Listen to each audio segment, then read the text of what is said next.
तुम्बा 2 की shooting start हो चुकी है। मूवी कब तक आएगी ये अभी तक कंफर्म नहीं है, लेकिन इसका एक मोशन पोस्टर रिलीज हो चुकी है और इसमें कुछ इंटरेस्टिंग डिटेल्स हैं जिन पर बात की जा सकती है। जैसे देवी के दोनों साइड में 2 हस्तर का क्या मतलब है, क्या कहानी वहीं से शुरू होगी जहां पहले पार्ट में खत्म हुई थी, क्या विनायक राव का वंश इस श्राप से अभी तक आजाद नहीं हुआ, और कई लोगों के मन में ये भी सवाल है कि देवी का पेट अभी तक फूला हुआ क्यों दिखाया गया है। आज इन सभी सवालों पर बात करेंगे, तो sit back and enjoy the video.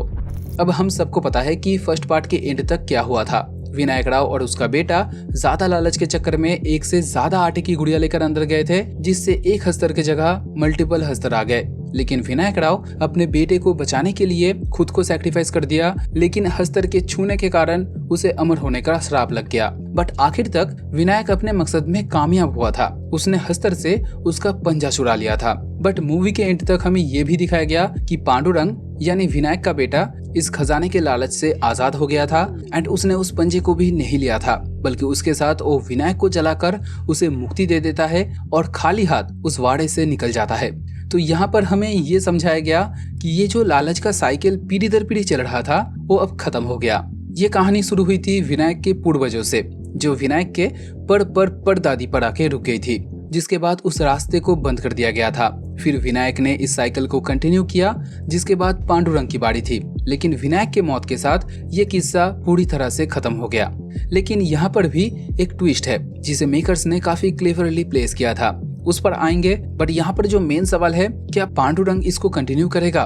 तो मूवी के एंडिंग को देखते हुए मुझे लगता है नहीं, वो जानबूझकर इस दलदल में दोबारा कदम नहीं रखेगा। अगर वो विनायक की तरह ग्रीडी होता तो आखिर तक हस्तर का पंजा जरूर से लेता, लेकिन उसने ऐसा नहीं किया। बट अगर विनायक उसके जगह होता तो वो उस पंजे को चुनता। विनायक हद से ज्यादा लालची था, उसे श्राप के बारे में सब कुछ पता था, उसने अपना बचपन गुजारा था इस एग्जाम्पल के साथ, जिसलिए उसे इस खजाने को चुराने का फल भी पता था। लेकिन फिर भी उसने इसी रास्ते को चुना। तो आखिर तक अगर विनायक को मौका मिलता तो वो जरूर से इस पंजे को चुनता। लेकिन पांडुरंग को सिर्फ इस श्राप की कहानियां पता थी, उसने कहानियों में इसका वर्णन सुना था और अनजाने में उसे ये लगा भी था कि अमरत्व का श्राप कोई श्राप नहीं बल्कि वरदान है। लेकिन जब उसने अपनी आंखों से सच को देखा तब उसे समझ आया कि ये अमरत्व कोई वरदान नहीं बल्कि श्राप है। अब कई लोग बोलेंगे कि पांडुरंग भी अपने बाप की तरह ग्रीडी था, आखिर है तो विनायक का खून ना। लेकिन ये गलत है। पांडुरंग सिर्फ अपने पिता का प्यार, ध्यान और थोड़ी सी तारीफ पाने के लिए इसमें इंटरेस्टेड था।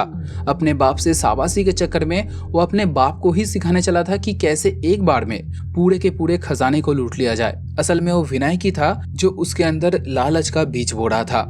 इसका सबसे बड़ा प्रूफ वो सीन है जब विनायक उसे अपनी तिजोरी दिखाता है, जिसमें उसके पूरे जीवन की कमाई थी।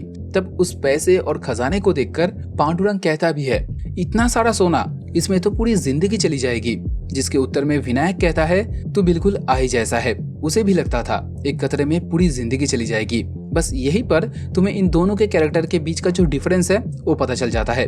तो जो कुछ भी हुआ उसके बाद पांडुरंग इस लालच के चक्कर में नहीं पड़ेगा। हाँ, अपने पिता को खोने का दर्द उसे जरूर होगा और शायद इसी वजह से वो वापस आकर इस देवी के कोख को परमानेंटली बंद करने की कोशिश करे। लेकिन यहाँ भी एक प्रॉब्लम है।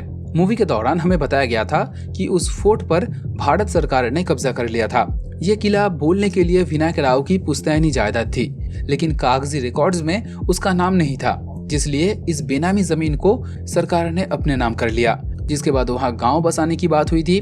तो पार्ट 2 में क्या होगा ये अभी क्लियर नहीं है।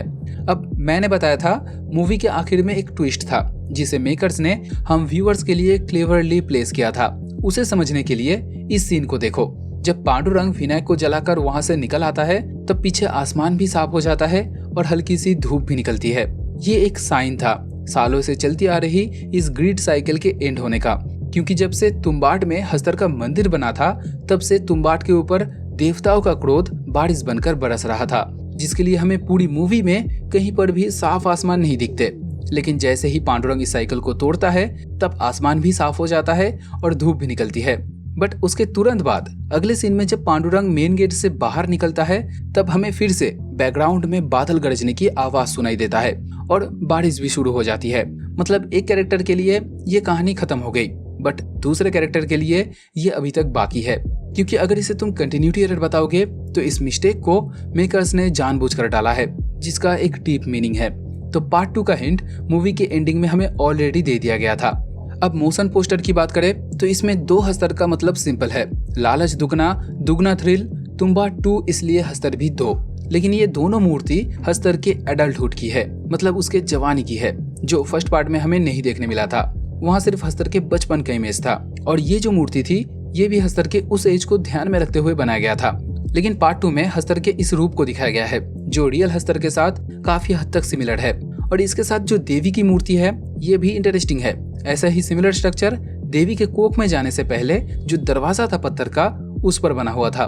लेकिन यहाँ पर देवी का पेट फूला हुआ दिखाया गया है, जैसे कोई औरत प्रेग्नेंट हो, जिसको लेकर कुछ लोग सवाल कर रहे हैं कि देवी ने तो सारे भगवानों को जन्म दे दिया, फिर भी क्यों देवी का स्ट्रक्चर ऐसा दिखाया जाता है। तो भाई इसका जवाब मूवी में पहले ही बताया गया था। ये पूरी पृथ्वी देवी की कोख है और इसी कोख से देवी ने 16 करोड़ देवी देवताओं को जन्म दिया था। लेकिन जब हस्तर की हरकतों के लिए बाकी देवताओं ने उसे मारना चाहा, तब देवी ने उसे बचा लिया और अपने कोख में पनाह दी। तो इसका मतलब अभी तक हस्तर देवी के कोख में ही पल रहा है। तो इसीलिए हो सकता है देवी के हर स्ट्रक्चर को ऐसा बनाया जाता है। बस भाई आज के लिए बस इतना ही। वीडियो पसंद आए तो लाइक करते हुए जाना। एम करते हैं 20 लाइक का कर देना। बात करते हैं नेक्स्ट वीडियो में, तब तक टाटा बाय।